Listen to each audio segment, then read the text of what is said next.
And it's Friday, and not only is it Friday, it is also day 5 of my 7-day Pilates challenge. Oh my goodness, 2 days left. Can't believe it.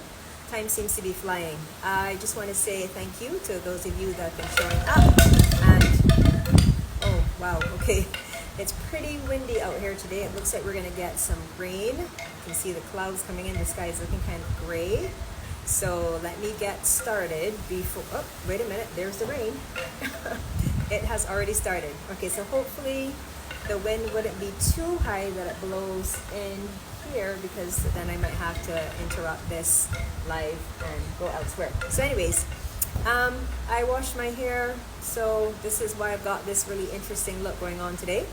So I just wanted to explain that in case anyone was wondering.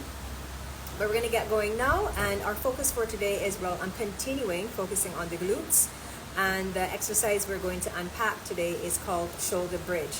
Now, typically in the essential mat work lineup of exercises, this would come after what I call the ab series. So yeah, technically speaking, I should do the ab series and then got into glutes, but hey, whatever, right? We can do the ab series tomorrow and wrap up our 7 days with legs. How does that sound? I think that sounds great. So shoulder bridge targets the glutes. Props, I would say grab a yoga block. It's going to be really helpful for helping you make that connection of the inner thighs. As I mentioned before, I see the inner thighs as a big part of the core muscles. They all help with the stabilization of the pelvis, and of course protecting that lower back. So work those inner thighs, and I will tell you why we use the block. Apart from the whole inner thigh thing, I'm going to tell you why it's important to have that connection to the inner thighs, especially when it comes to doing the shoulder bridge. And I want you to try it to let me know if you notice a difference. Okay, so thank you so much for being here. Whoever just popped in, I took off my glasses. I'm not sure what that says exactly, but thank you for being here. So I'm going to make my way to my mat, and I've got my yoga block here with me. Okay. So I'm just going to get my towel, because as I mentioned, my hair is wet. So I'm not using it today as it relates to the alignment of my neck, more so for absorbing all the water and product that I have in my hair, because let me tell you, I have a lot. Okay. So shoulder bridge, getting into those glutes. So we'll start with the setup for it. So you want your spine to be in neutral, and if you remember, if you were here for day 1, you would remember that neutral spine is when your pubic bone and your hip bones are on the same level. So you can always take your hands, palpate those 2 bony landmarks, and just check. You can start by tilting backward and forward, and when you find that middle ground, think of a seesaw. And you want the seesaw on the same level.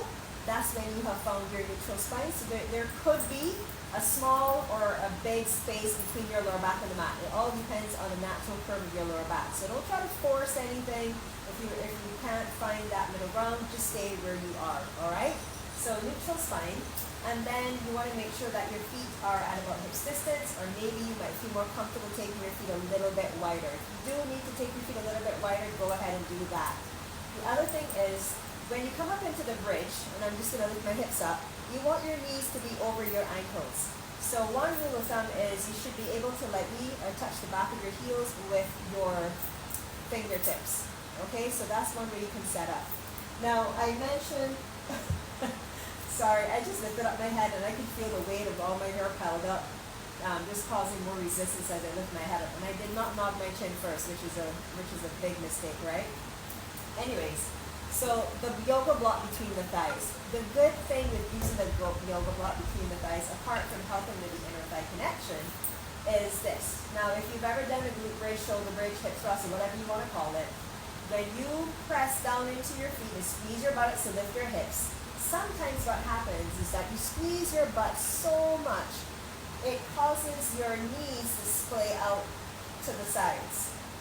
Okay, and the reason why that's happening is because your glutes they have external rotators, and they're going to cause your hips to externally rotate. How we counter that rotation is by the activation of the inner thighs. Why does that happen? when you roll onto the outer edges of your feet, that's also going to contribute to that splaying of the knees. So if you place a block, a thick book, a rolled up towel, oh my goodness, throw pillow, something between your thighs to hold onto, that's going to help. And the minute you squeeze your inner thighs into that yoga block, you're going to feel that pelvic floor kick in and those lower abdominals. And then all you're going to do is push your foot down into the mat to get yourself ready to go. So we're going to start with 8 reps, and then we'll move on. So arms down by the sides of the body with the palms facing down. Relax through the neck and shoulders, neutral spine. Or you can have your arms reaching up, your fingers reaching up to the ceiling with your palms facing inward. The choice is yours. Okay, so I'm going to keep my arms down because this is typically what we would do if we were doing the shoulder bridge for rail in a Pilates class. Alright, so I'm squeezing into my block. I've got my feet firmly planted. I'm going to initiate this lift with the squeezing of your glutes. Don't just mindlessly push down into your feet. Squeeze your glutes to get your hips up. So take a deep breath in. Exhale, squeeze the buttocks and lift. 2, 3, 4, 5, 6, 7, and 8. Okay. Remove the block. Remember what it felt like to have that integration of the inner thighs, and try to replicate that when you take one foot off. We're going to go into a single leg. Okay, so you're going to keep the left foot down and bring your right foot up into a half tabletop. Now again, maintaining neutral spine on the way down, up and down. Arms can come up here to make it more challenging because then you won't have that support. So we can do it this way just for the fun of it. 8 reps, here we go. Push down into the left foot, activate the inner thigh, big breath in, exhale, lift. 1, squeeze, 2, 3, 4, I love the smell of freshly fallen rain, 6, 7, and 8. Hold it up there now and toe tap your right foot down. Now you're going to keep that squeeze on that left buttocks. 1, try not to let the pelvis drop. 2, 3, 4, 5, abs in nice and tight. 5, 6, 7, and 8. Bring the leg back up to half tabletop. Pulse it out here. 1, 2, keep squeezing. 3, 4, 5, 6, I can feel this. 7, and 8. Hold it up here for the count of 8, 7, 6, 5, 4, 3, 2, 1, and release. And release the right foot down. That was good. Let's go on to the second side. So we're going to start with the 8. Go ahead and bring your left foot into that half tabletop. Stabilize through that right foot. Stabilize through the pelvis, navel in. Arms up, push down into your foot.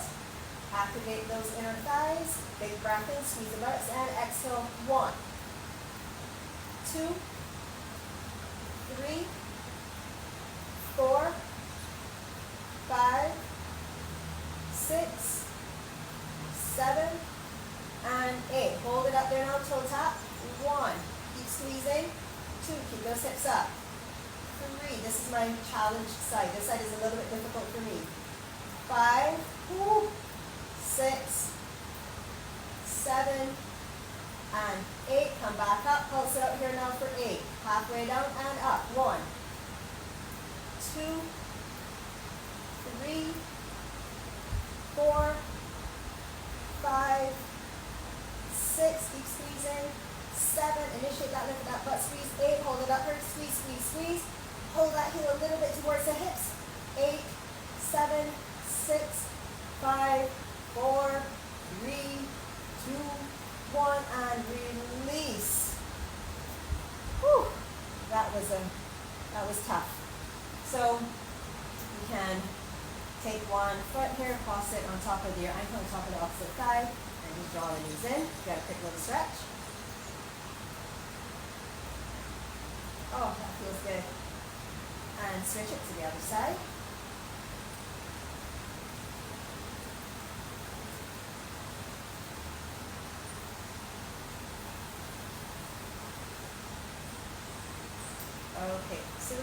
try one more variation here that I like to do, and this is, actually it's not really a variation, it's part of the shoulder bridge. So we tapped on it a little bit before when we did the toe taps. So now let's try it with the leg kept straight. Okay, so rather than, so you'll be in that single leg shoulder bridge, and then you will lower and lift the leg as opposed to the toe tap. So this may be a little bit more challenging because you've got this longer lever.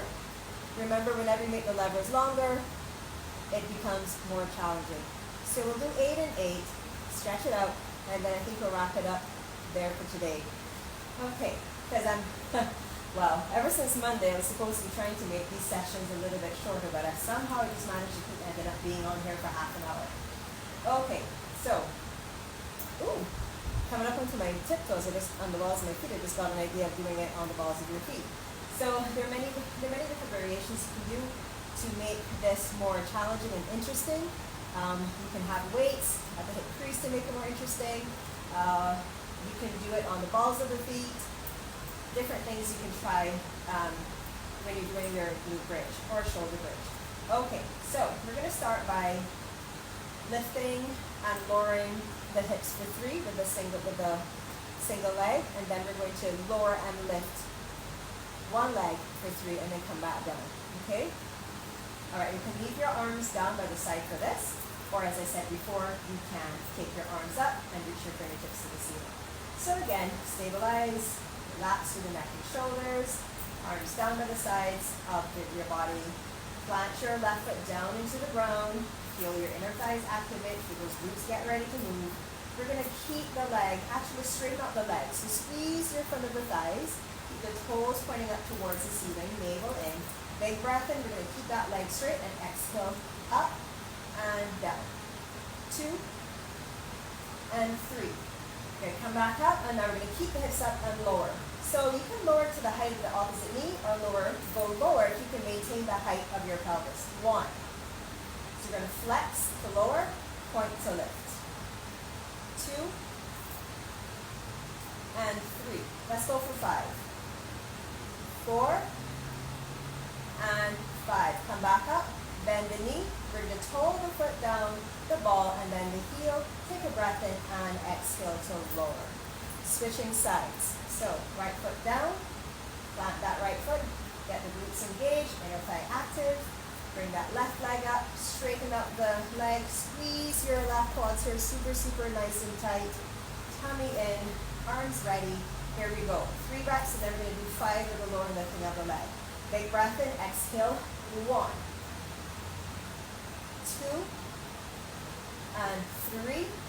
Come back up, hold it here. Here we go. So squeeze that buttocks and reach. 1, 2, I forgot to flex. 3 and point and lift. 4 and 5. Come back up, bend the knee, the toe, the ball of the foot, the heel, and lower back down. Good job. Just for the fun of it, when I used to teach this, I remember I used to teach and I'd say, okay, now both legs up, and everybody would be like, what? I always used to say that just to make sure people were listening and paying attention. So that is a little bit of a deconstructed look at shoulder bridge. And the reason why it is placed after the ab series is primarily because, when I'm coming closer, because I'm wrapping up. I'm wrapping up early today. I'm so proud of me. Is because of, 15 minutes, that's good. It's because of all of the flexion that you do in the ab series. So that is a good way to stretch out your abs and to come back to a neutral alignment, because you've been in flexion so much with all of the crunching and stuff you're going to be doing. So as I said, catching my breath.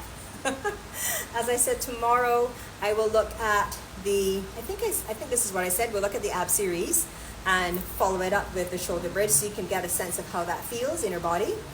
And the ab series has in, let's see, 1, 2, 3, 4, 5, 6 exercises. So I think it's about 6. And we'll look at all of them And then we'll do just a shoulder bridge and then wrap up with a quick twist. And then on Sunday, the last day, the 7th day, I will do legs. That sounds like a good plan. Anyways, I hope you enjoy that. If you weren't able to do it with me live, I hope you do it later. You can add it on to your regular workout routine, or you could make it your routine and just do a few rounds of that circuit that we did. Make it a circuit. You can do 3 rounds. You can increase the reps to 10 or 12 per side. And yeah, so hope you enjoyed that, everyone. And I will see you back here again 3 p.m. AST for day 6 of my 7-day Pilates challenge. Have a wonderful, wonderful rest of your Friday and have a fantastic weekend. Mwah. Bye.